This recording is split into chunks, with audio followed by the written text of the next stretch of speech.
Todo mundo torcendo ligadinho pelo Brasil, todo mundo deixando as diferenças de lado, todo mundo torcendo, né? Mas a Copa acabou, o Brasil perdeu, e aí agora a gente vai entrar em um outro momento desse ano de 2026, né? E eu quero que vocês imaginem essa cena que eu vou descrever aqui agora. Imaginem que você está no jantar da família, tomando um café em casa com a família, ou com os amigos, ou reunido com alguns irmãos, e aí de repente alguém começa a falar sobre política. Alguém começa a falar sobre política. E aí um defende um lado, o outro explode lá do outro lado, responde do outro. E aí, quando vê, já está todo mundo gritando, e o meu é melhor, o meu é melhor, o seu é isso, é aquilo. E, inclusive, os cristãos da mesa também entram juntos aí nessa discussão. Eu já passei por isso. Alguém aí já passou por isso? Já passaram por essa situação de ter uma discussão e tá ali num jantar e de repente descambar para uma discussão política? Alguém já passou por isso aí no trabalho, em casa? Ninguém? Só eu? Eita, rapaz, eu já passei por isso. E aí a gente tem um outro ingrediente que são as redes sociais, né? O Instagram, o Facebook, o WhatsApp. E aí a gente posta alguma coisa, dá uma alfinetada no candidato do outro, aí vem alguém e responde, e aí amizades acabam, e por aí vai. Não é isso, irmãos, que acontece muitas vezes? Mas e se eu dissesse a vocês que há 2000 anos, Paulo, nosso irmão Paulo, já tinha a solução para não deixar a política nos dividir ou nos fazer parecer hipócritas? Vocês acreditam que há 2000 anos Paulo já estava nos dando instruções sobre como a gente pode evitar que a política nos divida? E eu queria convidar você a abrir sua Bíblia lá na carta que Paulo escreveu a Tito, no livro de Tito, capítulo 3, nós vamos ler do versículo 1 a 11. E nesses versículos, Paulo vai nos dar instruções a respeito desse tema aí tão polêmico, né? Mas todo mundo achou aí? Tito 3.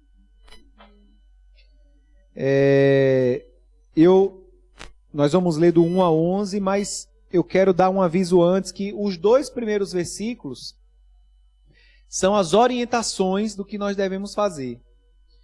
E os outros versículos são os motivos pelos quais a gente deve agir dessa forma que Paulo nos orienta. E eu também preciso dizer a vocês que essas orientações que Paulo vai nos dar, elas são fáceis de ler, mas são difíceis de praticar. E eu queria que a gente lesse esse texto, porque assim nos diz a palavra do Senhor. Versículo 1. Lembre a todos que se sujeitem aos governantes e às autoridades. Sejam obedientes. Estejam sempre prontos a fazer tudo o que é bom. Não caluniem ninguém. Sejam pacíficos e amáveis e mostrem sempre verdadeira mansidão para com todos os homens. Houve tempo em que nós também éramos insensatos e desobedientes. Vivíamos enganados e escravizados por toda espécie de paixões e prazeres. Vivíamos na maldade e na inveja, sendo detestáveis e odiando uns aos outros. Contudo, quando da parte de Deus, o nosso Salvador, A bondade e o amor pelos homens foram manifestos, não por atos de justiça por nós praticados, mas por causa da sua misericórdia. Ele nos salvou pelo lavar regenerador e renovador do Espírito Santo, que ele derramou sobre nós generosamente, por meio de Jesus Cristo, o nosso Salvador. Versículo 7. Ele o fez a fim de que, justificados pela sua graça, nos tornemos os seus herdeiros, tendo a esperança da vida eterna. Esta palavra é digna de confiança, e quero que você afirme categoricamente essas coisas, para que os que creem em Deus se empenhem na prática de boas obras. Tais coisas são excelentes e úteis aos homens. Versículo 9. Evite, porém, controvérsias tolas a respeito de genealogias, bem como desavenças e brigas a respeito da lei, porque essas coisas são inúteis e sem valor. Quanto ao que provoca divisões, após adverti-lo pela segunda vez, rejeite-o. Você sabe que tal pessoa se perverteu e está em pecado, por si mesma está condenada. Até aqui. Amém, irmãos? Feche seus olhos, vamos orar mais uma vez. Amigo Espírito Santo, Deus Pai Todo-Poderoso, estamos aqui, Pai, reunidos como teu corpo, a tua igreja, a tua família que o Senhor salvou, pessoas que o Senhor salvou e trouxe até aqui, Pai, para se tornarem tua família, Pai. Nós pedimos, Espírito Santo, que o Senhor nos conduza, Pai, pelo estudo da tua palavra, que o Senhor transforme a nossa mente, transforme o nosso coração, o nosso caráter. E também te peço, Espírito Santo, que me conceda a graça de pregar a tua palavra essa noite, Pai. Abre os nossos olhos, se há em nós algo relacionado a esse assunto que será pregado hoje, Pai, nós pedimos que o Senhor mude, Pai, de acordo com a tua vontade, para que nós possamos nos tornar cada vez parecidos com o nosso irmão mais velho, Jesus Cristo, Senhor. Que o nosso coração esteja aberto para receber a tua palavra, Senhor. Que a nossa mente saia daqui transformada e que nós possamos sair daqui essa noite diferente de como nós chegamos, Pai. Obrigado, Senhor, pela tua palavra, porque ela é digna, fiel e verdadeira, Senhor. Essa é a nossa oração, em nome de Jesus. Amém. Amém. Meus irmãos, que texto lindo, né, que Paulo escreveu para Tito. E Paulo escreveu essa carta por volta lá do ano 60 do primeiro século, né? Tito era um pastor que Paulo tinha deixado lá na cidade de Creta para organizar as igrejas. E eles trabalharam juntos por mais de uma década. E Paulo escreve essa carta para Tito após a sua primeira prisão em Roma. E ele diz na carta mais à frente que ele pretende encontrar com Tito antes do inverno em Nicópolis, né? Então eles trabalharam juntos muito tempo. E Paulo escreve para organizar as igrejas em Creta, porque as igrejas cresceram e passaram a precisar de líderes preparados, de pessoas preparadas para tocar o trabalho das igrejas ali em Creta, né? Então, o objetivo da carta era ensinar como cada cristão, seja homem, mulher, jovem ou idoso, como cada cristão deveria viver o evangelho no dia a dia. Além disso, Paulo orienta Tito a afastar os falsos ensinos, a evitar discussões inúteis, agindo com firmeza e com disciplina quando fosse necessário para manter a igreja de Creta no caminho certo. Amém, irmãos? Então, essa carta Paulo escreve e ela tem semelhanças com a carta que Paulo escreveu para 1 Timóteo, mas tem ênfases diferentes, porque enquanto Timóteo, na carta a Timóteo, Paulo trata mais o pecado no indivíduo, em Tito trata mais com como os pecados individuais afetam as relações sociais na igreja. Então, o pastor precisa ser os dois. Ele precisa ser Timóteo e precisa ser como Tito. Ele precisa tratar o pecado específico de cada indivíduo, mas ele também precisa tratar as relações quebradas entre os irmãos. E esse é um panorama rápido aqui da carta de Tito, meus irmãos. Hoje nós vamos estudar o capítulo 3, que a gente leu, dessa carta pequena, mas que é muito grande na quantidade de ensino que ela tem para nós nos dias de hoje. Paulo não estava preocupado apenas com quem liderava a igreja em Creta. Ele também estava preocupado como cada cristão se comportava quando saía das reuniões. Paulo sabia que a liderança serve para ensinar o povo a viver o evangelho onde a vida realmente acontece. Na rua, no trabalho, em casa, diante das autoridades. Por isso ele começa nos lembrando de como deve ser a nossa postura pública.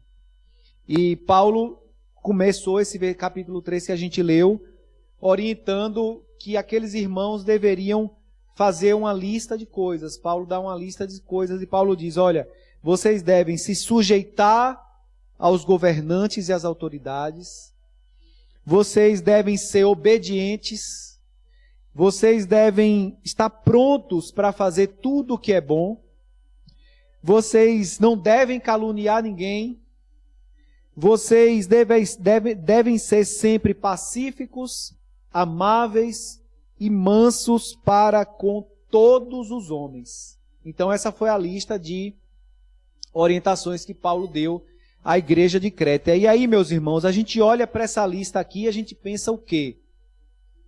Será que é fácil seguir essas orientações de Paulo? Será que nós temos nos comportado assim? Será que temos agido assim no nosso dia a dia? Nas nossas postagens nas redes sociais, nas nossas conversas no trabalho, com o nosso chefe imediato, com a nossa liderança imediata, nos debates que nós travamos, né? Nos debates que a gente entra quando alguém está falando sobre política. Será que a gente tem agido assim? E eu tenho que dizer a vocês que eu estou pregando para mim também, viu, irmãos? Porque como é difícil a gente viver com esse tipo de conduta que Paulo nos orienta nos dias de hoje. Como é difícil, né? Especialmente nesse ano de 2026, como vai ser difícil a gente ter essa conduta que a Bíblia nos orienta em meio a esse ano de polarização extrema política, né? Um lado, o outro lado, um defendendo o outro, guerra no Oriente Médio, rumores de guerra, tensões por todos os lados, e é algo realmente difícil. É algo difícil, né? É algo muito espiritual, é algo que a gente depende muito do Espírito Santo para nos capacitar, porque a nossa natureza, ela grita para a gente fazer o contrário disso que Paulo nos pede para fazer, né? A nossa natureza, se dependesse da gente, a gente queria partir para o combate, cada um defender o seu lado e cada um fazer independente do que o nosso chefe no trabalho, os nossos colegas de trabalho, e discordar e meu ponto de vista é esse. A nossa natureza é assim. Então a gente precisa muito do Espírito Santo para nos capacitar. Amém, irmãos? Mas nós somos o povo da cruz. Nós somos o povo que morreu e que ressuscitou com Cristo. Nós somos o povo que é habitado pelo Espírito Santo. Amém? Por isso que nós iremos obedecer. Esse é o nosso alvo. Amém, irmãos? É seguir essas orientações aqui que Paulo nos deu. E nós iremos agir conforme Paulo nos diz aqui no versículo 2. Não caluniem ninguém, sejam pacíficos, amáveis, mostrem sempre a verdadeira mansidão para com todos os homens. Não só com os nossos amigos, não só com os irmãos da igreja, devemos ser pacíficos com todos, mostrar a verdadeira mansidão com todos os homens. Amém? Com todas as pessoas. Até aquelas mais chatas, até aquela que tira a gente do sério. Nós temos que mostrar mansidão, paciência, não caluniar ninguém, porque nós somos chamados para isso aqui. Nós somos salvos para isso aqui. Amém? E Paulo, ele usa uma estratégia infalível para nos dizer qual é o motivo pelo qual a gente deve agir dessa forma. E a estratégia que Paulo usa, sabe qual é, irmãos? Paulo lembra do nosso passado. Paulo nos faz olhar pelo retrovisor, para o nosso passado, olhar para como a gente era antes de Cristo entrar nas nossas vidas. Não para nos envergonhar, mas para destacar o tamanho da bondade de Deus. Porque nós éramos iguais ou piores do que as pessoas que Paulo está dizendo para a gente ser pacífico, amável, compassivo, misericordioso, obediente. Nós éramos iguais ou piores a essas pessoas. Por piores que os moradores de Creta fossem, Paulo sabia que ele e que nós também não somos melhores do que eles, seja pela nossa natureza, seja pelo nosso passado. Amém, irmãos? É isso que o versículo 4 a 6 afirmam. Vamos ler juntos, versículo 4 a 6.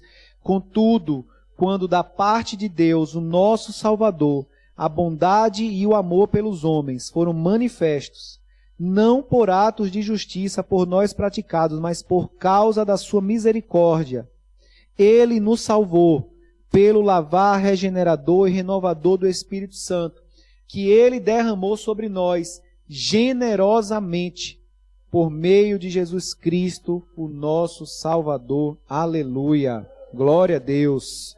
Irmãos, Deus nos salva, renovando o nosso interior, através do Espírito Santo. Jesus veio ao mundo como homem, foi a maior prova desse amor.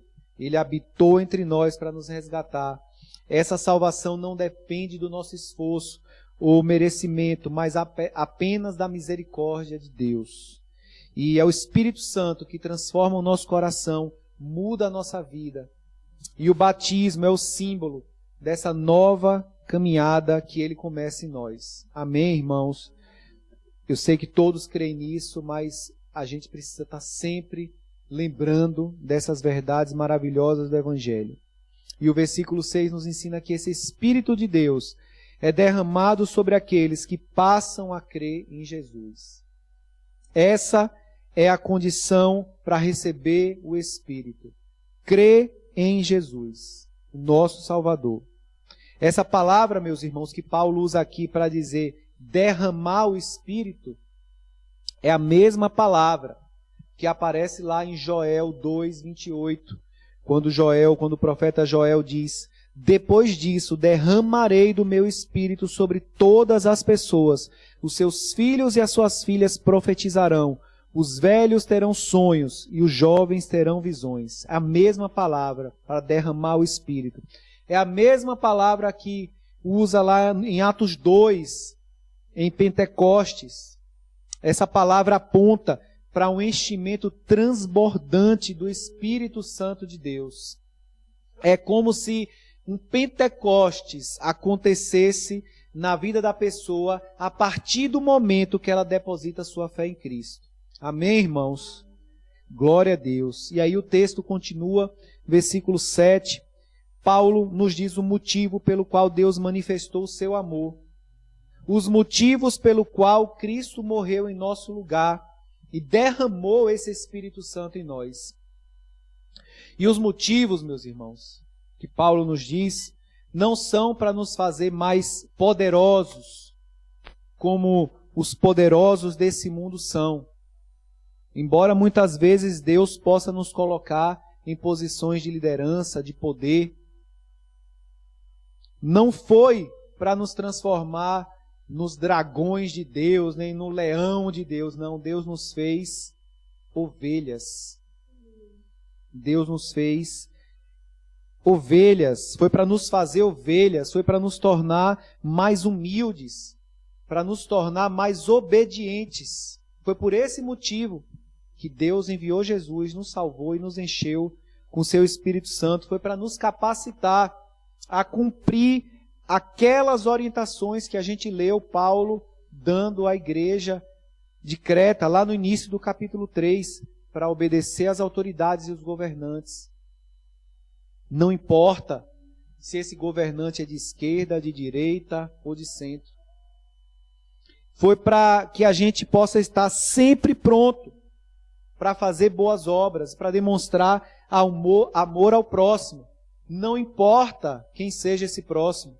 A gente conhece a parábola do bom samaritano e a gente tira lições dela.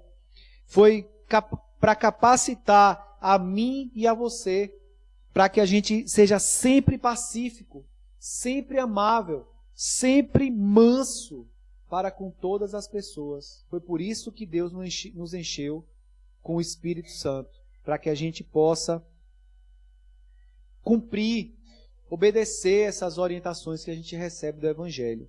Foi para isso que Deus derramou de maneira transbordante o Espírito Santo em nós. Amém, irmãos? Glória a Deus. E o versículo 7 nos diz isso. Versículo 7 ele diz: Ele o fez a fim de que, justificados pela sua graça, nos tornemos os seus herdeiros, tendo a esperança da vida eterna. Esta palavra é digna de confiança.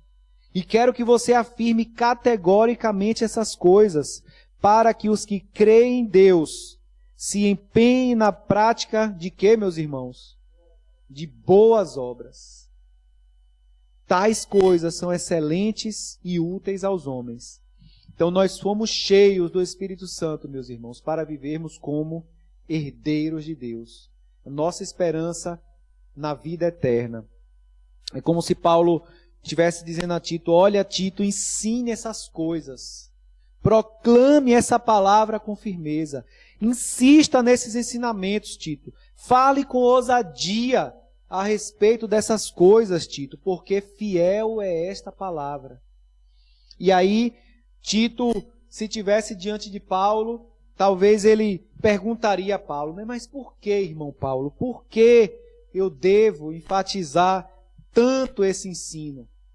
E Paulo responderia a Tito: porque, irmão Tito, por um motivo muito importante, para que os crentes que ouvirem esse ensino empenhem-se na prática de boas obras. Amém, irmãos? Esse é o mesmo ensino que serve para nós hoje, que serve para os nossos dias de hoje. Sabe por quê, meus irmãos? Porque esse é o bom e o antigo evangelho, sem misturas. O puro evangelho que vem transformando vidas de pessoas há mais de 2000 anos e transformando também a realidade de lugares onde crentes verdadeiros moram, trabalham, estudam e compartilham. Esse é o evangelho, não há outro.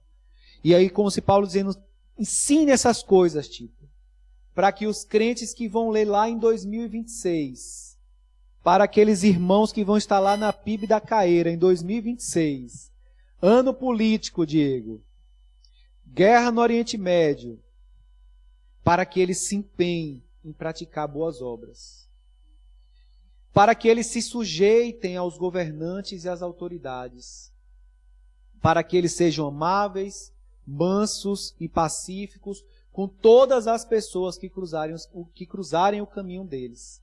Amém, irmãos? É como se Paulo estivesse dizendo isso para nós hoje. O Evangelho está nos dizendo isso hoje. Porque, irmãos, Cristo não morreu à toa por nós. Cristo não morreu por morrer. Ele morreu para nos transformar. Ele morreu para nos salvar, para nos dar uma nova vida como herdeiros de Deus. E viver como herdeiros, meus irmãos, é apontar para o reino. É apontar para a justiça do reino, para o amor do reino, é viver como um fora de tempo, e é viver esse ano de 2026 agindo como nós viveremos na eternidade com Cristo. Amém? E eu poderia, Paulo ainda diz mais a Tito, ele diz, olha, essas coisas são úteis e excelentes para os homens. Essas boas obras, elas são úteis e excelentes para os homens, Tito. Mas o que são essas boas obras? O que será que são essas boas obras, né? Paulo não está falando aqui somente, meus irmãos, das boas obras de piedade ou de moralidade, não.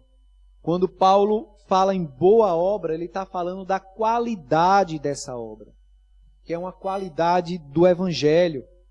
Ele está dizendo, olha, ajam de acordo com o Evangelho. Sejam obedientes, estejam prontos para agir de acordo com o Evangelho. Então eu vou agir com obediência, no sentido de que, quando for requerido de mim alguma ação, eu vou agir de acordo com o Evangelho. Não vou agir de acordo com o mundo. Eu vou seguir as orientações que o Evangelho me dá. Paulo deixa claro em seus ensinos que nós não somos salvos por boas obras, mas nós somos salvos para realizar boas obras. E as boas obras são a consequência da salvação. A boa obra é uma transformação prática de vida. Então, o amor é boa obra, humildade é boa obra, mansidão é boa obra, paciência, os frutos do Espírito são boas obras, perdoar é boa obra, mostrar arrependimento, mudar a rota da sua vida é boa obra, ser obediente, se sujeitar às autoridades. Todas essas instruções que Paulo nos dá são boas obras. Então, meus irmãos, essas boas obras, elas são uma combinação entre fé e como eu me comporto de maneira prática no meu dia a dia. Eu preciso demonstrar de maneira prática no meu dia a dia essa transformação do Evangelho. Então, por isso nós devemos pedir auxílio do Espírito Santo, buscar orientação por meio das Escrituras, para que a gente possa agir nas mais diversas situações que se apresentam para mim e para você no nosso dia a dia, agindo de acordo com o Evangelho, não da mesma forma que o mundo age. Amém, irmãos? Seja na sua vida pessoal, seja na sua vida profissional, seja na sua família, na sua vida estudantil, na sua vida afetiva, nós devemos agir sempre de uma forma que reflita a justiça de Cristo. Devemos agir com os outros da mesma forma que Cristo agiu e continua agindo conosco. Da mesma forma que Cristo continua agindo nas nossas vidas. Nós devemos tomar decisões que apontem para o caráter de Cristo. Se eu sou salvo, eu vou fazer boas obras. Amém? É assim que um herdeiro de Deus vive. O herdeiro pratica boas obras. O herdeiro manifesta os frutos do Espírito de maneira prática. E também exerce misericórdia. Também ajuda os necessitados. Um herdeiro vive assim. Amém, meus irmãos? Então, um herdeiro, ele também sabe pelo que deve brigar. Um herdeiro, ele sabe também pelo que não vale a pena brigar. E por isso que eu quero falar aqui nessa segunda parte um pouco sobre política nesse ano eleitoral. Ano que costuma ser desafiador para as igrejas. A gente passou por isso há 4 anos atrás, né? Eu estava pouco tempo de convertido e a gente passou por isso na PIB. A gente viu pessoas saindo da igreja por causa de política, pessoas acusando o pastor que ele tinha que ter se posicionado no púlpito por causa de política, defendendo A ou B. A gente vive isso, é desafiador para as igrejas nesse momento político. E nós estamos a menos de 3 meses das eleições, meus irmãos, e eu oro para que a gente atravesse esse período em paz. Eu oro para que a gente passe sem discórdias, sem ofensas, e mostrando ao mundo como deve ser o comportamento de uma pessoa que não deposita a sua esperança em governos humanos. A gente tem que mostrar como é que vive uma pessoa que não deposita a sua confiança nos homens, mas que deposita a sua confiança no Rei eterno, no Rei dos Reis. É isso que a gente deve mostrar ao mundo. Amém, irmãos?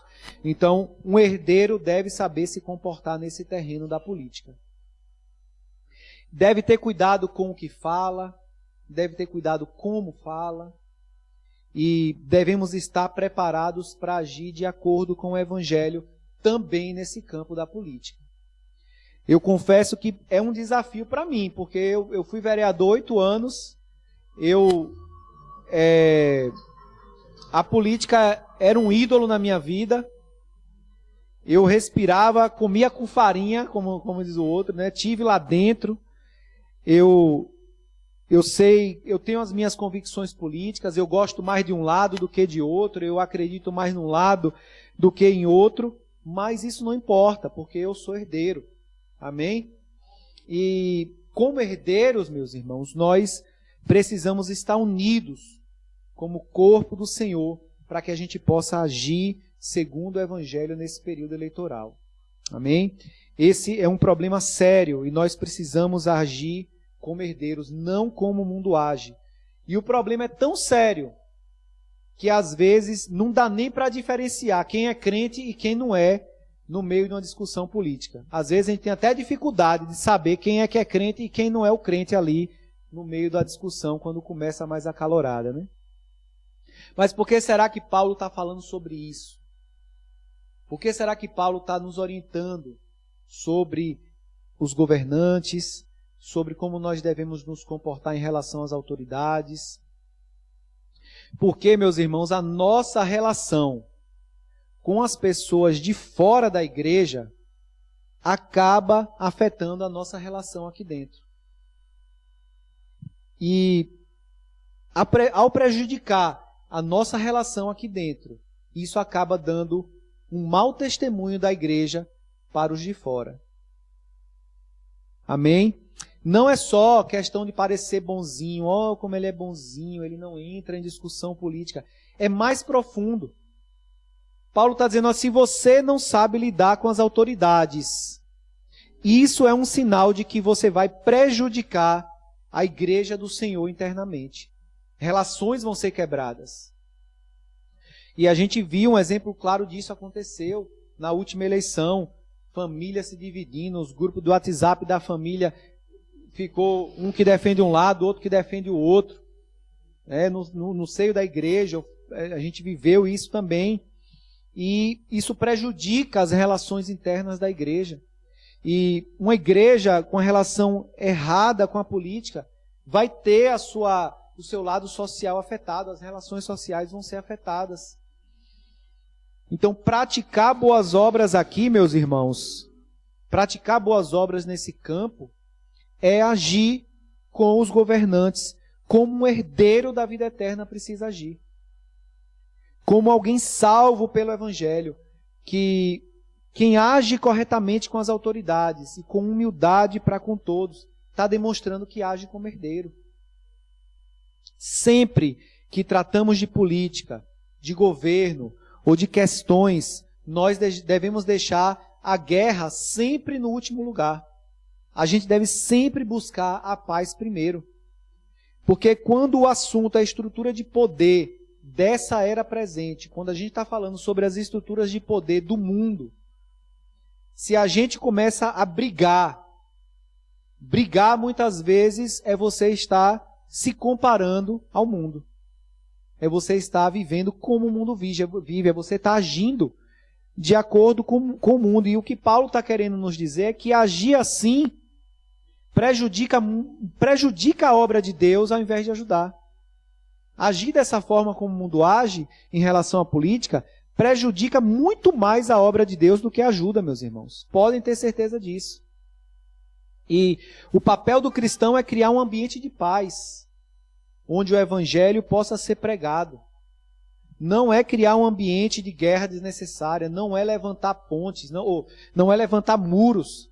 Porque se você começa a falar sobre o evangelho para uma pessoa e você começa a atacar o candidato da pessoa, ou o lado político que ela defende, ou brigar por política, você pode pregar o evangelho da forma mais bonita que for, que o cara não vai lhe ouvir. A mensagem não vai chegar, porque ele já vai lhe olhar atravessado. Então, brigar por política atrapalha o evangelho, atrapalha a igreja, atrapalha o avanço da obra. Amém, irmãos? Então, Paulo está dizendo para nós que nós devemos criar esse ambiente de paz, não um ambiente de guerra. E eu sei, os irmãos também sabem, que em certas questões morais, nem sempre esse apaziguamento, nem sempre essa paz vai ser possível. Porque, às vezes, o mundo quer fazer coisas que vão confrontar diretamente a nossa fé, que vão atacar diretamente a palavra. Mas o que nós devemos fazer é lutar para manter a paz, é buscar o máximo possível a paz. Guerra sempre a última opção, brigar sempre a última opção. Então é como se Paulo estivesse dizendo para nós, meus irmãos, vocês têm que lidar bem com essa galera da política. Vocês têm que saber lidar com esse povo da política, das autoridades. Sabe por quê? Porque antigamente vocês só se importavam com o próprio umbigo. Antigamente vocês agiam assim também, mas agora vocês se tornaram herdeiros. Agora a esperança de vocês é a vida eterna. Agora vocês são uma comunidade de herdeiros da vida eterna.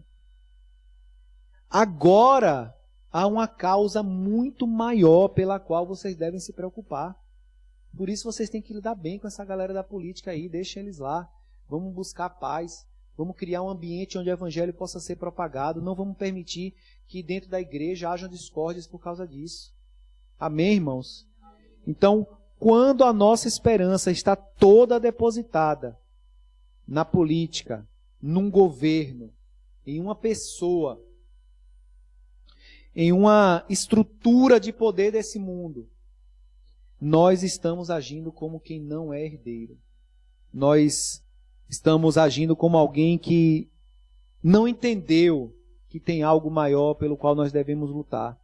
Como não entendeu que essa vida vai passar, que toda essa estrutura de poder do mundo vai passar.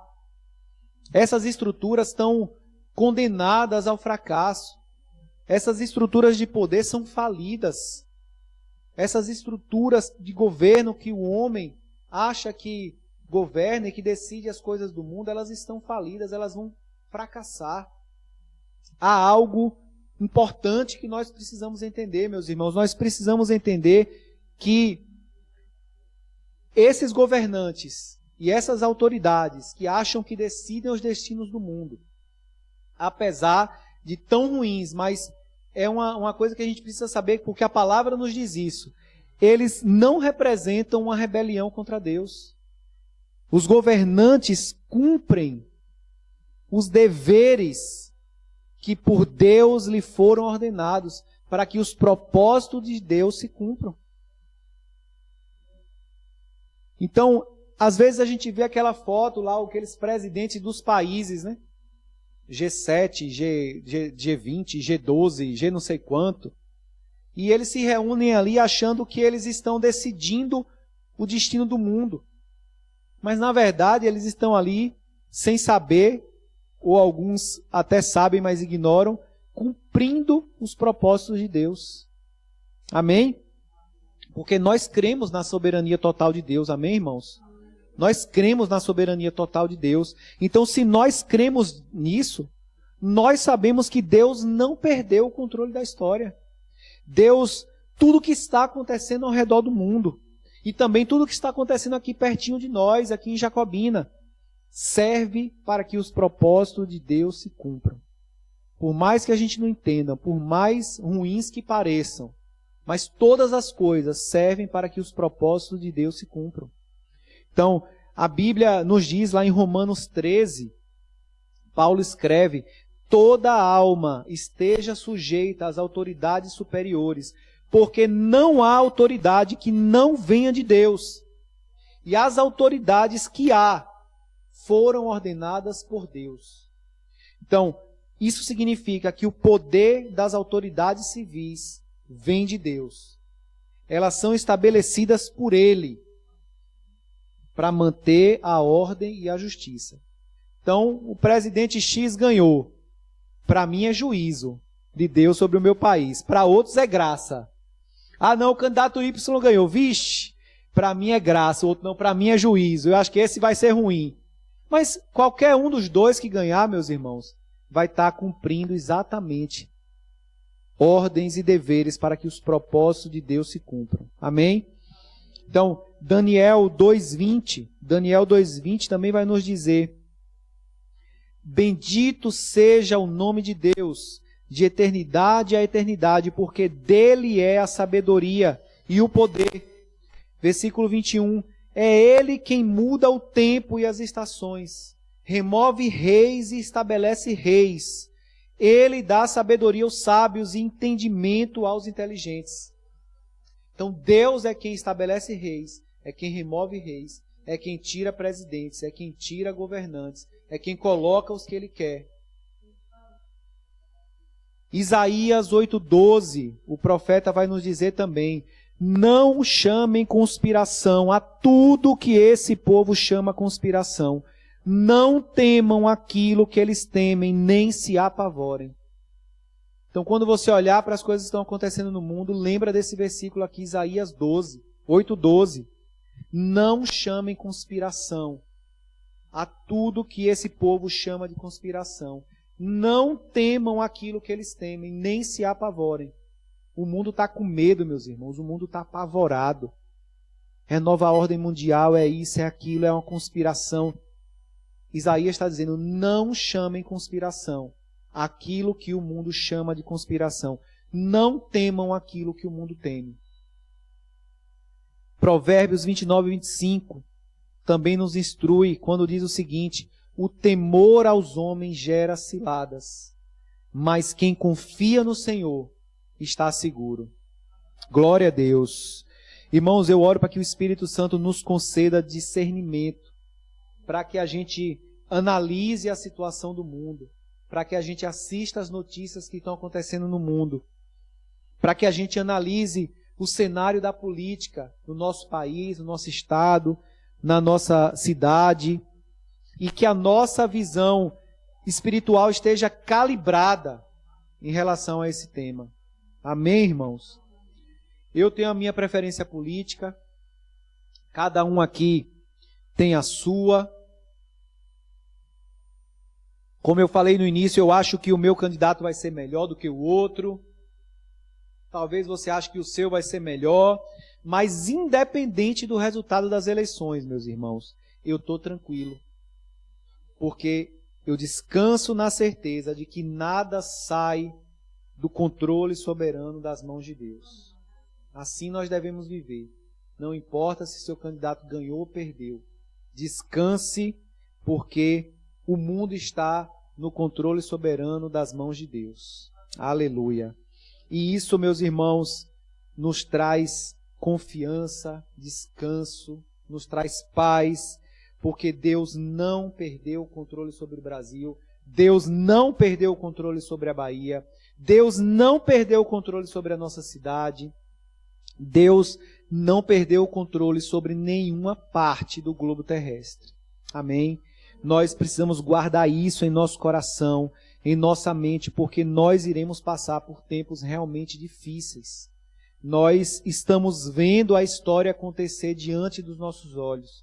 Nós estamos vendo e nós ainda veremos muitas profecias bíblicas dos últimos tempos acontecendo. E nós precisamos estar preparados para esse momento, porque não vai ser um dia fácil. Vai ser um dia grandioso para os que creem, mas vai ser um dia terrível para aqueles que não creem. Como nós lemos as descrições do grande e terrível dia do Senhor. Então nós devemos estar preparados. Não sei se a nossa geração vai passar por esse momento, ou se as próximas gerações, mas nós precisamos estar preparados para as coisas que vão acontecer. Porque se a gente não estiver preparado, Muitas pessoas que até creem em Deus vão duvidar do amor de Deus. Para que isso tudo? Para que tanta coisa assim? Para que tanta catástrofe, Senhor? Então nós precisamos estar preparados, tanto para as coisas difíceis que irão acontecer, mas também precisamos estar preparados, porque a palavra diz que haverá um grande derramamento do Espírito e de dons nesse dia do Senhor, e nós precisamos estar com o coração humilde, até se a gente receber esses dons, ou se a gente for usado nesse momento, nós temos que manter humildade em nosso coração, para que a gente não se torne arrogante, nem vaidoso. Então precisamos estar preparados. Amém? E como é que a gente se prepara, meus irmãos? A gente se prepara ouvindo e obedecendo a palavra. A gente se prepara agindo da forma que Deus deseja que a gente haja. A gente deve se sujeitar aos governantes. A gente deve ser obediente, prontos para fazer tudo que é bom. Devemos ser pacíficos, amáveis e mansos para com todos os homens, agindo como Deus quer que a gente haja. É dessa forma que a gente se prepara. E aí talvez você possa dizer, Pedro, mas eu leio a Bíblia, meu irmão. Eu leio a Bíblia e eu li em Daniel que ser obediente a Deus, às vezes, é se colocar contra o que as autoridades decretam. Você está dizendo aí que a gente deve ser obediente, mas eu leio minha Bíblia e eu li lá em Daniel que teve desobediência lá, às autoridades. E é verdade, meus irmãos, mas vejam a conduta de Daniel ao desobedecer.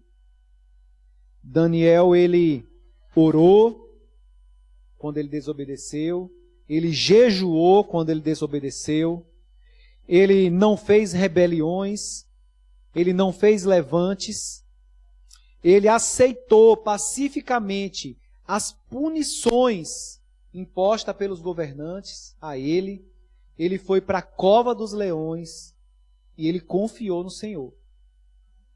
Da mesma forma, Sadraque, Mesaque, Abednego, quando desobedeceram, eles aceitaram as punições que foram impostas a eles. Eles foram para a fornalha. E de lá eles disseram, ó Nabucodonosor, não precisamos defender-nos diante de ti. Se formos lançados na fornalha, em chamas, o Deus a quem servimos pode livrar-nos, e Ele nos livrará das tuas mãos, ó Rei. Mas se Ele não nos livrar, sabe, ó Rei, que não serviremos aos teus deuses, nem adoraremos a imagem de ouro que mandaste erguer. Amém? Então, meus irmãos, até para desobedecer, nós cristãos desobedecemos diferente. Pacificamente, guiados pelo Espírito Santo e confiando no Senhor, independente do que aconteça. Esses dias eu estava conversando com a irmã e ela trabalha na prefeitura e queriam exigir que ela fosse ajudar no micareta. E ela disse, eu não vou. Então essa pessoa ela está aceitando o que pode vir contra ela. Ela pode ser demitida, ela pode sofrer punições, o salário dela pode ser cortado. Mas ela desobedeceu, porque isso é algo que vai contra os princípios da nossa fé. Não fez rebelião, não fez greve, não foi para a rádio reclamar. Está orando por esses dias que a nossa cidade vai enfrentar, que Deus tenha misericórdia da nossa cidade, e dos pecados do nosso povo, e dos nossos pecados também. Então, até para desobedecer, meus irmãos, a gente desobedece diferente. Atos 5:29 nos diz, importa antes obedecer a Deus do que aos homens. Atos 5:29. Importa antes obedecer a Deus do que aos homens. Quando os cristãos são ordenados a fazer o que desobedece à palavra de Deus, então a nossa lealdade, em primeiro lugar, está leais a Deus. Amém? Mas percebam que isso aqui é uma exceção. Não é a regra. Qual é a regra, meus irmãos? A regra é submissão e respeito. É respeito e obediência aos governantes e às autoridades. Essa é a regra. Amém? E Paulo introduz a ideia de herdeiros para colocar o nosso coração no lugar certo, porque nós não podemos viver como se ainda estivéssemos antes da cruz, antes da bondade de Deus nos alcançar. Se vivemos assim é porque a gente não entendeu que existe algo maior que nos foi dado de presente. Portanto, outro perigo, não confundam falas conservadoras, como se conservadorismo fosse o evangelho.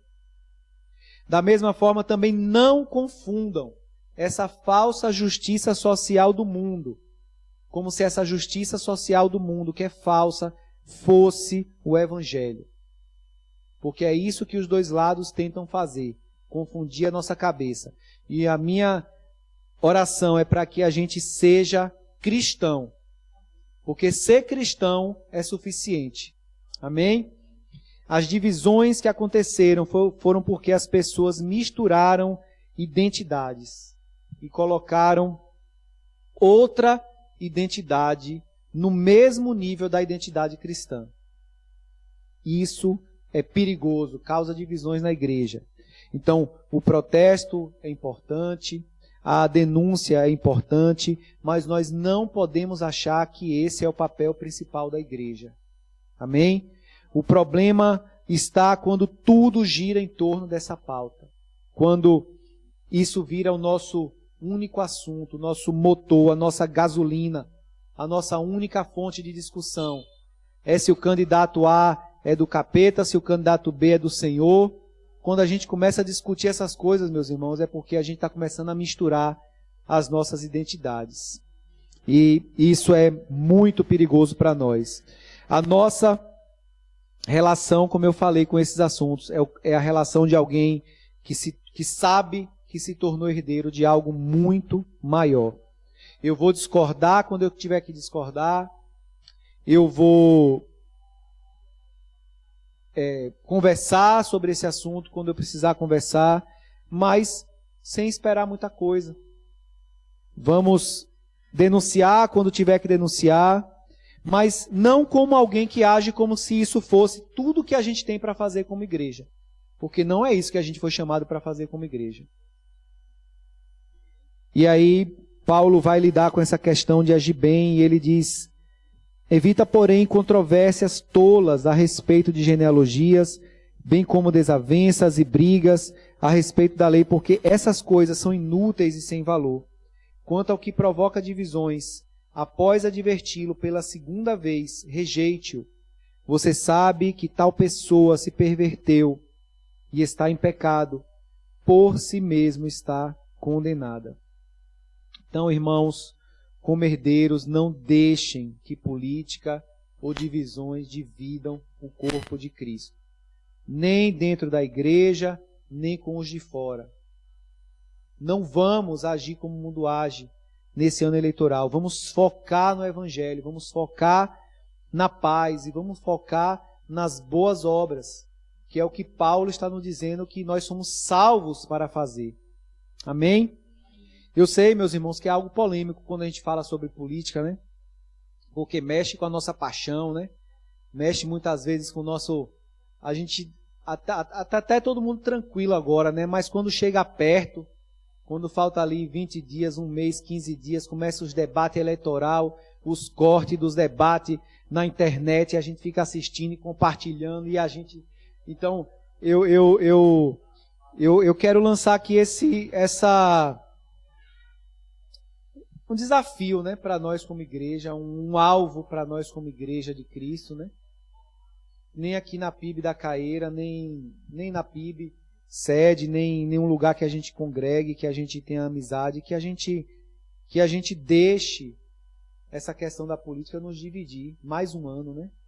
A gente já passou por isso tantas vezes, né? Que a gente não permita que essas coisas nos dividam, né? Como já causaram tantos prejuízos para nós, né? E é algo sério e o inimigo sabe disso. E ele usa isso para nos prejudicar, né? E como ele tem conseguido nos prejudicar? Como nos dividir como corpo, como igreja, nesse ambiente da política.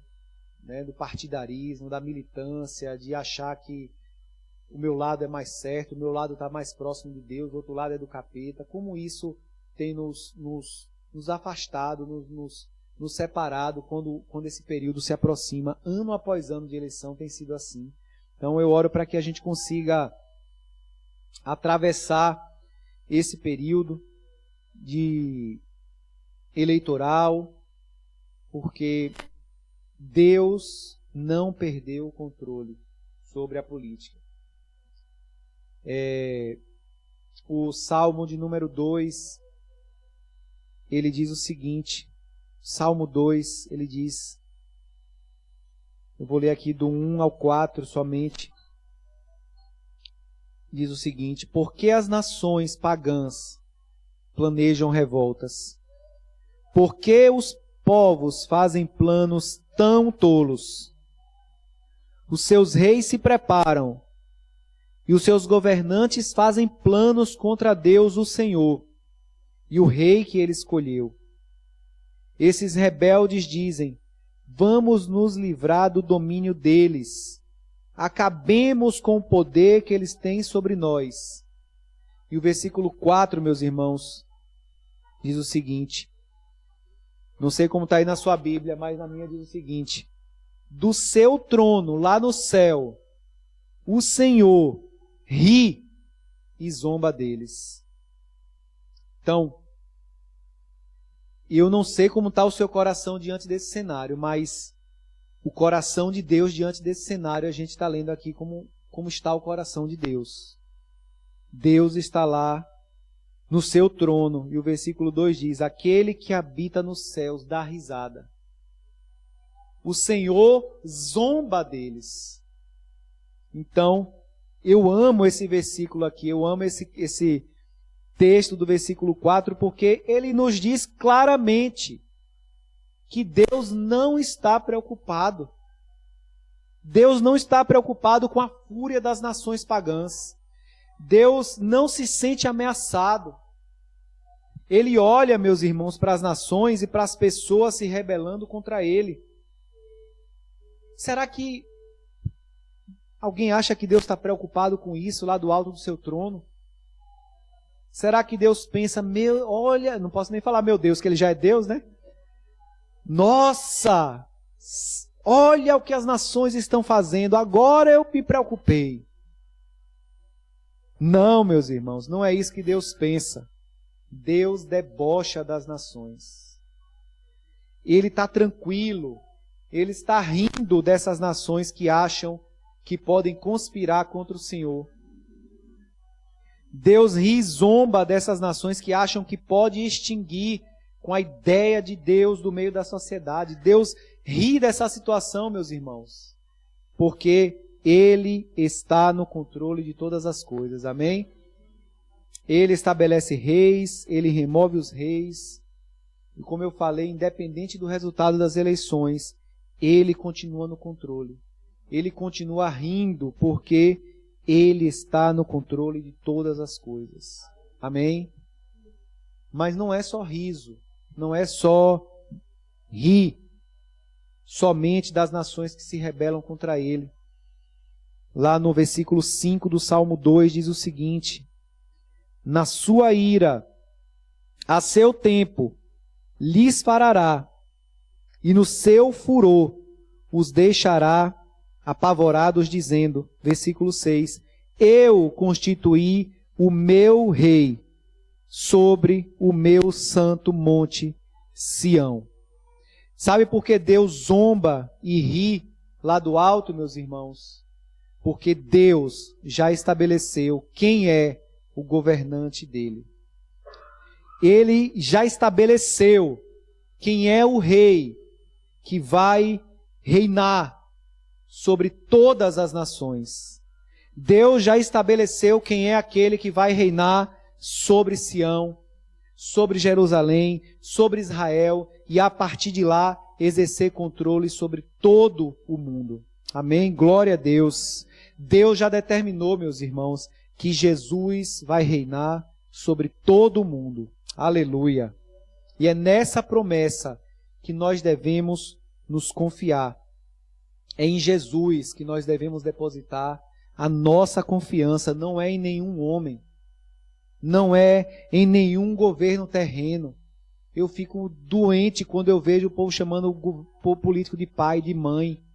Meu pai, minha mãe. Meu pai não sei quem, minha mãe fulana. Cara, isso não é de quem vive como herdeiro. A nossa esperança é somente em Jesus. Um judeu que vai governar o mundo a partir de Jerusalém. Amém, irmãos? Um governante totalmente oposto dos governantes que nós podemos experimentar hoje em dia. Totalmente diferente. Jesus vai ser um governo totalmente diferente. Amém, meus irmãos? E versículo 7 do Salmo 2 diz: o rei diz, proclamarei o decreto do Senhor.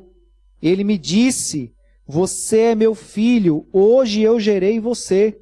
O rei, no caso aqui, é Jesus, dizendo que ouviu de Deus isso. Versículo 8, peça, e eu lhe darei as nações por herança, e as extremidades da terra por sua possessão. Com uma vara de ferro, você as quebrará e as despedaçará como um vaso de oleiro. Aleluia! Aqui, meus irmãos, a gente está tendo uma conversa entre a Trindade. A gente está tendo uma conversa entre a Trindade. Esses versículos muitas vezes são usados num contexto missionário, mas na verdade isso aqui está sendo falado para Jesus. Deus Pai está falando para Jesus. Jesus, peça-me e eu vou te dar as nações como herança. Aqui é Deus Pai falando para Jesus. Aqui nós temos um pedido de intercessão entre as pessoas que compõem a Trindade. Amém, irmãos? Glória a Deus.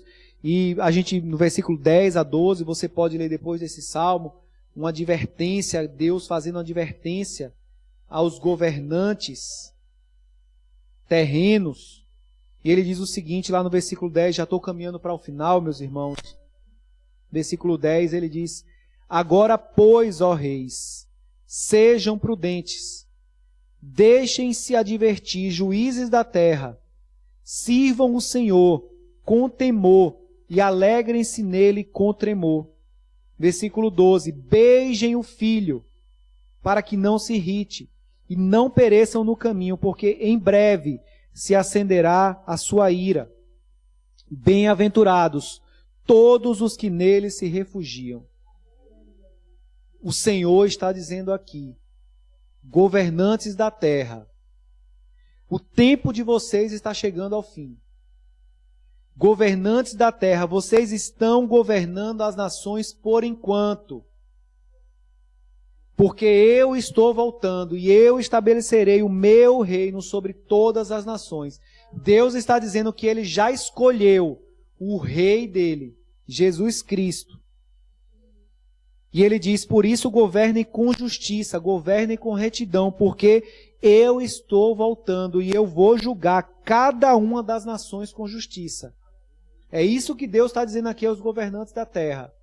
Ele está dizendo, vocês vão prestar contas de como vocês dirigiram as nações. Vocês vão prestar contas de como vocês dirigiram os estados, de como vocês dirigiram as prefeituras, de como vocês dirigiram as associações de bairro que vocês foram presidentes. Deus está falando aqui para todos os governantes terrenos, para todos que exerceram posições de liderança. E aí, meus irmãos, esse Salmo 2 que a gente leu, para finalizar, é um retrato do que nós estamos vivendo nos dias de hoje em nossa cidade, na Bahia, no Brasil e em todas as nações do mundo. E tudo que eu falei aqui nessa noite sobre os ensinamentos da carta de Tito e sobre como nós devemos nos comportar em relação à política, nós só conseguiremos obedecer se nós estivermos com essa verdade na nossa mente, no nosso coração. Deus não perdeu o controle da história. Amém? Jesus foi estabelecido como rei. e ele governará a partir de Jerusalém, e seu governo será de justiça, de paz e de bondade. Essa verdade, meus irmãos, deve estar gravada no nosso coração. Por isso que não importa quem vai ganhar a próxima eleição. Não importa. Eu devo me comportar como herdeiro. Eu devo me comportar como filho de Deus. Meu coração deve estar com essa verdade aqui cravada. Eu devo orar pelos governantes. Eu devo orar pelas autoridades. Eu devo me sujeitar de obedecer às autoridades, porque é assim que um herdeiro vive nesse mundo. Amém, meus irmãos? Glória a Deus, glória a Deus. E a minha oração nessa noite é que a gente não permita que essas coisas que são temporárias acabem prejudicando aquilo que é eterno. Que coisas que são temporárias prejudiquem o que é eterno. Nós estamos, como eu falei, na porta de uma eleição. Nós temos tempo para refletir sobre isso. Nós temos tempo para nos preparar como igreja. Não vamos permitir que haja divisão entre nós. Puxa a orelha, Diego. Se perceber que está começando a ter divisões na Pibicaíra por causa de política, meu irmão. Está autorizado, igreja, a puxar a orelha? Você tem autoridade, meu irmão, para disciplinar. Autoridade dada por Deus, conferida por Deus. Não vamos permitir. E juntos, com o auxílio do Espírito Santo, a gente vai conseguir atravessar essa eleição agindo como herdeiros do reino de Deus. Amém? Vamos assumir essa postura de herdeiros. Vamos agir como quem não deposita esperança em governos humanos, mas vamos fixar os nossos olhos em Jesus. Somente nele, irmão. Somente nele. Somente em Cristo é que nós vamos achar forças para praticar essas boas obras que Paulo nos instruiu essa noite. Amém? Feche seus olhos, vamos orar.